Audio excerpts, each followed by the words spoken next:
Módulo 1. Sentarse también es un derecho. Durante muchos años en nuestro país, millones de personas han trabajado de pie largas horas sin ser cuestionado. En tiendas, fábricas, aeropuertos o estaciones de servicio. El descanso parece ser un privilegio, no un derecho. Sin embargo, algo tan sencillo como tener acceso a una silla en el lugar de trabajo es hoy un tema de salud, dignidad y legalidad. Este primer módulo te invita a explorar la raíz de esta nueva legislación, que aunque parece obvia, ha requerido décadas para hacerse visible y exigible la ley Silla. Vamos a conocer cómo surgió este derecho, qué lo motiva y por qué representa mucho más que solo poder sentarte. Veremos cómo la cultura laboral en México ha normalizado posturas prolongadas e incómodas y cómo el cambio legislativo reciente responde a una necesidad histórica. También entenderás cómo esta disposición se enmarca en un contexto de transformación laboral con un enfoque más humano, preventivo y respetuoso de la salud de los trabajadores. Este módulo es el punto de partida para comprender que el descanso no es ociosidad, sino una parte esencial de un trabajo saludable y digno. Comenzaremos con una pequeña breve historia del cambio, de la costumbre al derecho. Sentarse no es descansar. Aunque parezca increíble, el derecho a contar con una silla en el lugar de trabajo ha sido ignorado por décadas, invisible, malinterpretado en nuestro país. Si bien el artículo 132 de la Ley Federal del Trabajo, fracción quinta, establece desde hace años la obligación de los patrones en proporcionar asientos a los trabajadores cuando las funciones lo permitan. En la práctica, esta norma es muy poco exigida, poco difundida y raramente supervisada. ¿Qué cambió y cuándo? Fue en enero del año del 2024, a partir de una serie de denuncias ciudadanas, casos que se viralizaron en las redes sociales, en donde se fue impulsado a través de colectivos laborales la llamada hoy Ley Silla. Protagonizó tanto la agenda pública que en las empresas comenzaron a ver testimonios sobre jornadas extenuantes a pie. Las personas estaban a pie prácticamente durante 8, 10, 12, 14 horas sin posibilidad de descansar. Estos relatos encendieron una conversación nacional que se retomó en las legislaciones de nuestro país. En respuesta, se propusieron reformas, llamadas de atención para que las autoridades laborales comenzaran a hacer valer la ley que ya existía, pero que no se aplicaba. No se trataba de crear una nueva norma, sino de darle una vida práctica a un derecho olvidado. Esto es, entonces, como si lo consideráramos como una ley dormida, pero vigente. La clave del cambio no fue una modificación legal radical, sino un cambio de enfoque y de voluntad política y social. Las autoridades laborales, a través de la Secretaría del Trabajo y Previsión Social, comenzaron a emitir ciertos criterios más claros sobre cómo debe cumplirse esta obligación patronal. Además, se incorporan lineamientos de inspección más específicos para verificar si existen sillas, si su uso están permitidos por los supervisores y si se respetan estos derechos de descanso conforme a la actividad laboral. El avance más significativo ha sido cultural. Por primera vez en mucho tiempo, el país comenzó a hablar de ergonomía, inclusive con la aparición de la norma 036. Los sindicatos empezaron a retomar la exigencia del derecho del descanso y los trabajadores se informaron sobre lo que pueden y deben exigir con fundamento legal. Este curso forma parte de ese movimiento. Comprender esta historia es el primer paso para cambiarla desde la realidad cotidiana y entender que esta modificación legal es un respaldo formal a la necesidad humana de un trabajo digno y seguro. Pero, ¿por qué es tan importante esta norma? Puede parecer un detalle menor, pero el derecho a sentarte mientras se trabaja es una de las medidas más sencillas, ya que cada vez es más poderoso con la intención de proteger tu salud y dignidad como trabajador. Esta norma no solo se trata de comodidad, se trata de prevención, de justicia y bienestar laboral. ¿Por qué? Porque la salud está en juego. Permanecer de pie durante periodos prolongados de tiempo sin posibilidad de descanso genera consecuencias físicas concretas, tales como fatigas musculares, varices, inflamación de piernas y pies, problemas circulatorios, que a largo plazo se traducen en bajas médicas, pérdidas de la productividad y riesgo de discapacidad laboral. Una silla adecuada y el derecho a utilizarla es una herramienta de salud preventiva. Forma parte del conjunto de condiciones que permiten un trabajo seguro, ergonómico y sostenible. Como vimos, la Ley Federal del Trabajo establece claramente que las y los trabajadores deben de tener una silla cuando las funciones lo permitan. No se trata de un favor o una cortesía o un privilegio, sino de una obligación legal que aplica en todos los centros del trabajo de nuestro país. Durante mucho tiempo, pues se ha hecho omiso a esta condición. Por lo tanto, la nueva disposición de la Ley Silla es un refuerzo a derechos laborales fundamentales, como lo son la salud ocupacional, la prevención de riesgos y el trato digno en el trabajo. Durante décadas, muchos sectores, especialmente mujeres en empleos de atención al cliente como cajeras, mostradoras o inclusive personal de vigilancia, ha sido forzado a permanecer de pie aun cuando sus funciones podrían realizarse de manera sentada.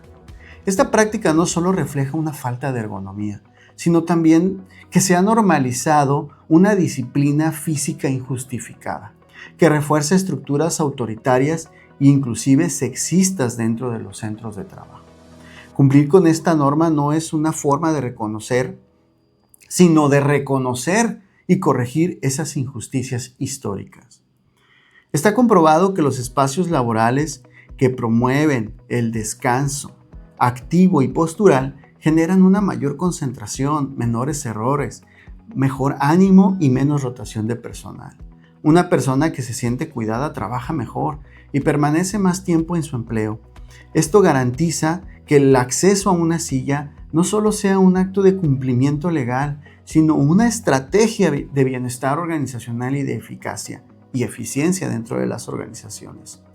En resumen, esta norma importa porque el derecho a sentarse no es solo una cuestión física, sino también simbólica. Es reconocer que las personas trabajadoras merecen respeto, cuidado y dignidad en su jornada. Al sentarse no es rendirse, es más bien resistir con bienestar. También es importante entender el contexto legal y cultural de nuestro país. La existencia de una ley en nuestro país pues no garantiza automáticamente su cumplimiento. En México, el derecho a descansar sentado pues es un buen ejemplo de cómo una disposición legal pues está debilitada por costumbres laborales rígidas, jerarquías verticales y prácticas normalizadas de abuso e inclusive de negligencia. Un marco legal desde hace años ya existe. El artículo 132 de la Ley Federal del Trabajo en su fracción número 5 establece y obliga a los patrones a proporcionar sillas o asientos a los trabajadores cuando las funciones lo permiten. Sin embargo, durante décadas esta disposición pues ha estado prácticamente muerta, inactiva, no solo por las empresas, sino también por las autoridades laborales, ya que ni siquiera pues, los sindicatos o los mismos trabajadores lo exigen. Esta aplicación pues queda siempre a criterio de un supervisor o de un patrón, quienes muchas veces pues niegan la posibilidad de sentarse bajo el argumento de hay que mantener una imagen profesional, hay que evitar distracciones o simplemente porque así siempre se ha hecho. En muchas organizaciones mexicanas persiste esa profunda cuestión arraigada de que la productividad está vinculada al esfuerzo físico visible. Esto no se traduce más que en creencias como que estar de pie es estar atento o que el que se sienta pierde el ritmo. Esta mentalidad ha naturalizado prácticas que afectan pues no solo la salud física, sino también la mental del trabajador. El acto de sentarse es a menudo percibido como un signo de flojera o de falta de compromiso. Este sesgo cultural ha sido particularmente grave en sectores feminizados como son las ventas, la recepción, la atención al cliente o los servicios de limpieza, donde la exigencia de permanecer de pie ha sido más una cuestión de imagen o de control, no de una necesidad funcional. En los últimos años, movimientos sociales, colectivos y laborales y una nueva generación de trabajadores y trabajadoras más conscientes de sus derechos han comenzado a cuestionar estas prácticas. También se han fortalecido los canales de denuncia, la presión mediática y el acompañamiento de organismos de defensa laboral. Todo esto ha contribuido en un cambio paulatino pero firme. Hoy existe mayor conciencia sobre que el descanso no es solo un beneficio, sino un derecho respaldado por la ley y la ética laboral. Frente a este cambio de mentalidad, las instituciones tienen la posibilidad de pasar del papel de la inactividad a la acción. La STPS ha comenzado a emitir lineamientos y recomendaciones más claras sobre cómo debe aplicarse esta norma y qué se espera que cada empresa, según su giro, tamaño, naturaleza de funciones, pues vaya adaptando.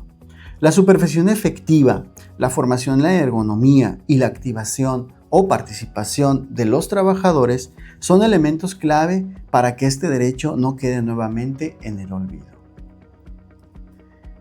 Con esto cerraremos pues nuestro módulo número 1. Como lo viste, este módulo mostró que el descanso no es una concesión, es una legislación. La ley Silla cambia una cultura laboral desde lo cotidiano y que tú puedes ser parte del cambio en tu área de trabajo. Promover el uso de sillas y áreas de descanso es también cuidar de tu equipo de trabajo. Todo esto pues nos ha llevado a entender el origen, la importancia y el contexto legal y cultural que dan vida a la ley Silla. A partir del siguiente módulo, comenzarás a explorar lo que dice específicamente la ley, cómo se aplica y a quién protege. Te invitamos a realizar la actividad de aprendizaje. Entra al link que aparece en la plataforma y ahí encontrarás las siguientes actividades. Esta actividad tiene el objetivo de que comprendas en dónde estás parado, con el propósito de que reflexiones sobre la realidad laboral en relación con el derecho al descanso postural y conectar los contenidos que has visto en este módulo. Las actividades están ahí resumidas, las instrucciones, y el producto esperado es un texto con un diagnóstico breve en donde expliques una propuesta práctica, ¿sí? Es un texto de reflexión, puede ser de media cuartilla, una cuartilla, en donde recopiles el análisis y tu percepción personal sobre el derecho al descanso sentado. Y bueno, esto te permitirá acceder a tu constancia de S3. No olvides seguirnos en el siguiente módulo.